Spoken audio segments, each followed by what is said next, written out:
Traité de la dévotion à la Sainte Vierge Marie. Strophe 222 à 236. Strophe 222. Septièmement, par cette pratique, bien fidèlement observée, vous donnerez à Jésus-Christ plus de gloire en un mois de temps que par aucune autre, quoique plus difficile en plusieurs années. Voici les raisons de ce que j'avance. Premièrement, parce que, faisant vos actions par la Sainte Vierge, comme cette pratique enseigne, vous quittez vos propres intentions et opérations, quoique bonnes et connues, pour vous perdre, pour ainsi dire, dans celle de la très Sainte Vierge, quoiqu'elle vous soit inconnue.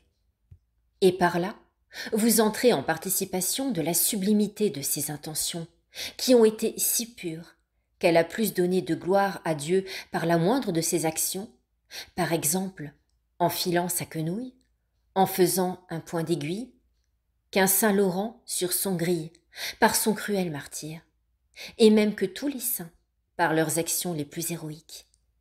Ce qui fait que, pendant son séjour ici-bas, elle a acquis un comble si ineffable de grâce et de mérite, qu'on comptait plutôt les étoiles du firmament, les gouttes d'eau de la mer, et les sables du rivage, que ses mérites et ses grâces, et qu'elle a donné plus de gloire à Dieu que tous les anges et les saints ne lui en ont donné, ni ne lui en donneront.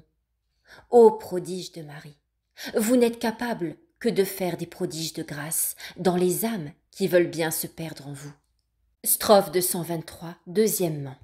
Parce qu'une âme, par cette pratique, ne comptant pour rien tout ce qu'elle pense ou fait d'elle-même, et ne mettant son appui et sa complaisance que dans les dispositions de Marie pour approcher de Jésus-Christ, et même pour lui parler, elle pratique beaucoup plus l'humilité que les âmes qui agissent par elles-mêmes, et qui ont un appui et une complaisance imperceptibles dans leurs dispositions. Et par conséquent, elle glorifie plus hautement Dieu, qui n'est parfaitement glorifié que par les humbles et les petits de cœur. Strophe 224. Troisièmement, parce que la Sainte Vierge, voulant bien par une grande charité recevoir en ses mains virginales le présent de nos actions, elle leur donne une beauté et un éclat admirables. Elle les offre elle-même à Jésus-Christ, et sans difficulté, que notre Seigneur en est plus glorifié que si nous les offrons par nos mains criminelles. Strophe 225. Quatrièmement, enfin, parce que vous ne pensez jamais à Marie, que Marie, en votre place, ne pense à Dieu, vous ne louez ni n'honorez jamais Marie, que Marie, avec vous, ne loue et n'honore Dieu. Marie est toute relative à Dieu, et je l'appellerai fort bien la relation de Dieu, qui n'est que par rapport à Dieu, ou l'écho de Dieu, qui ne dit et ne répète que Dieu. Si vous dites Marie, elle dit Dieu. Sainte Élisabeth loua Marie et l'appela bienheureuse de ce qu'elle avait cru. Marie, l'écho fidèle de Dieu, entonna Magnificat anima mea Dominum. Mon âme glorifie le Seigneur. Ce que Marie a fait en cette occasion, elle le fait tous les jours. Quand on la loue, on l'aime, on l'honore, ou on lui donne. Dieu est loué, Dieu est aimé, Dieu est honoré. On donne à Dieu par Marie et en Marie. Strophe 226, pratique extérieure. Quoique l'essentiel de cette dévotion consiste dans l'intérieur, elle ne laisse pas d'avoir plusieurs pratiques extérieures qu'il ne faut pas négliger. Il faut faire ceci, mais sans omettre cela, soit parce que les pratiques extérieures bien faites aident les intérieurs, soit parce qu'elles font ressouvenir l'homme qui se conduit toujours par les sens de ce qu'il a fait ou doit faire, soit parce qu'elles sont propres à édifier le prochain qui les voit, ce que ne font pas celles qui sont purement intérieures. Qu'aucun mondain, donc, ni critique, ne mette ici le nez pour dire que la vraie dévotion est dans le cœur, qu'il faut éviter ce qui est extérieur, qu'il peut y avoir de la vanité, qu'il faut cacher sa dévotion, etc. Je leur réponds avec mon maître, que les hommes voient vos bonnes œuvres, afin qu'il glorifie votre Père qui est dans les cieux. Matthieu chapitre 5, verset 16. Non pas comme dit saint Grégoire, qu'on doit faire ses actions et dévotions extérieures pour plaire aux hommes et en tirer quelques louanges. Ce serait vanité. Mais on les fait quelquefois devant les hommes, dans la vue de plaire à Dieu et de le faire glorifier par là, sans se soucier des mépris ou des louanges des hommes. Je n'apporterai qu'en abrégé quelques pratiques extérieures, que je n'appelle pas extérieures, parce qu'on les fait sans intérieur, mais parce qu'elles ont quelque chose d'extérieur, pour les distinguer de celles qui sont purement intérieures. Strophe 227. Consécration après exercice préparatoire. Première pratique.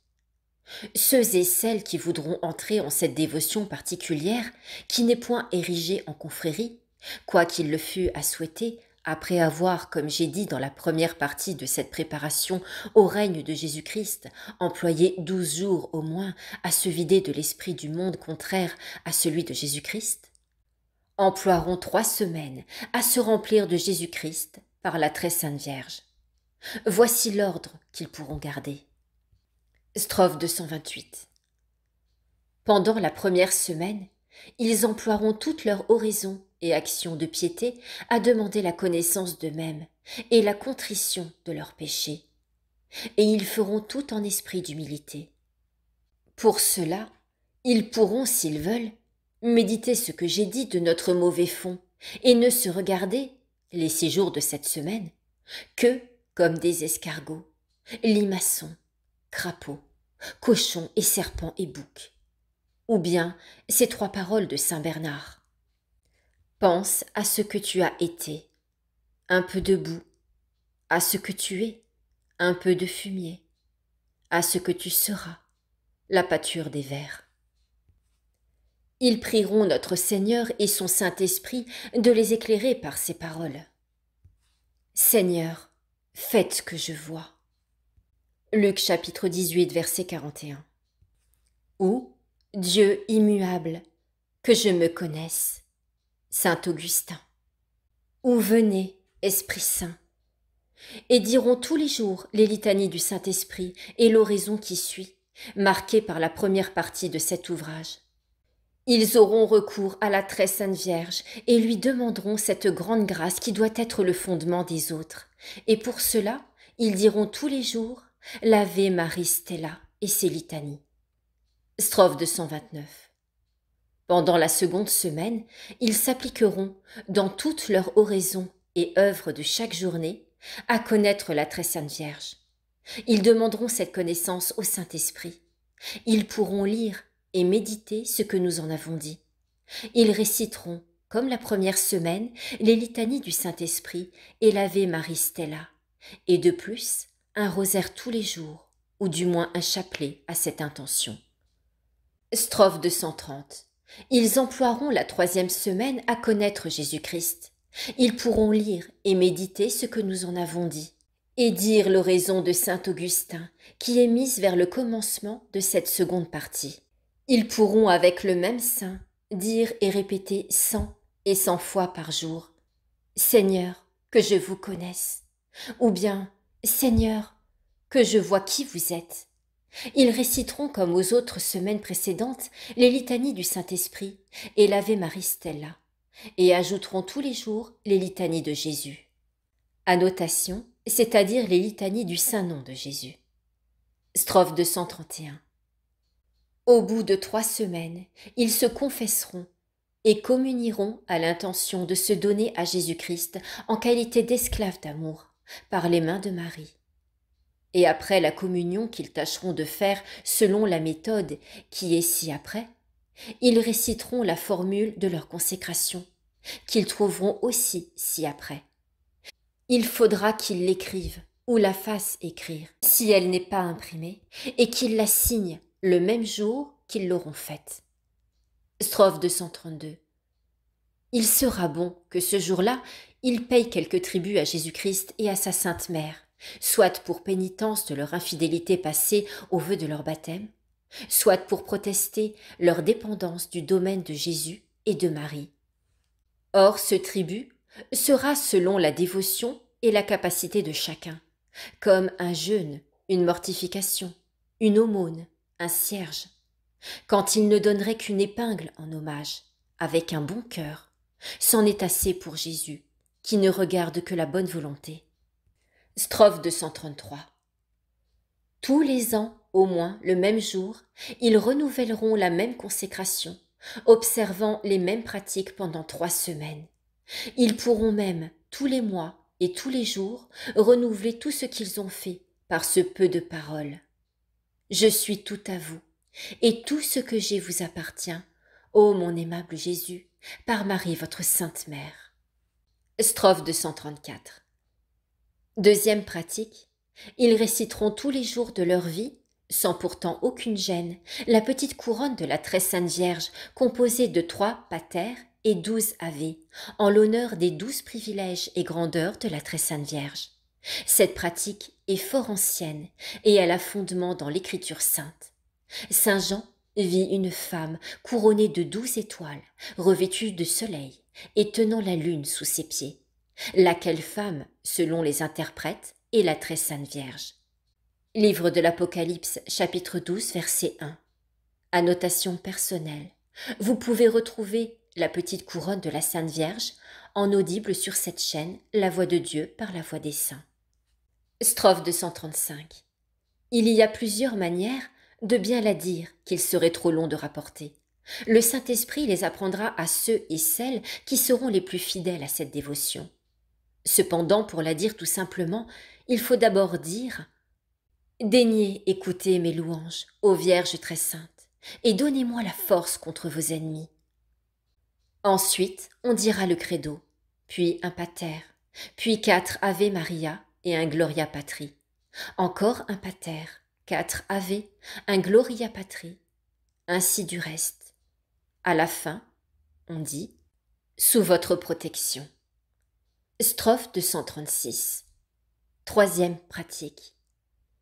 Il est très louable et très glorieux et très utile à ceux et celles qui se seront ainsi fait les esclaves de Jésus en Marie, qu'ils portent pour marque de leur esclavage amoureux de petites chaînes de fer bénites d'une bénédiction propre qui est ci-après.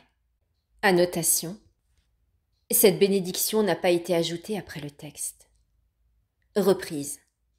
Ces marques extérieures à la vérité ne sont pas essentielles, et une personne peut fort bien s'en passer, quoiqu'elle ait embrassé cette dévotion.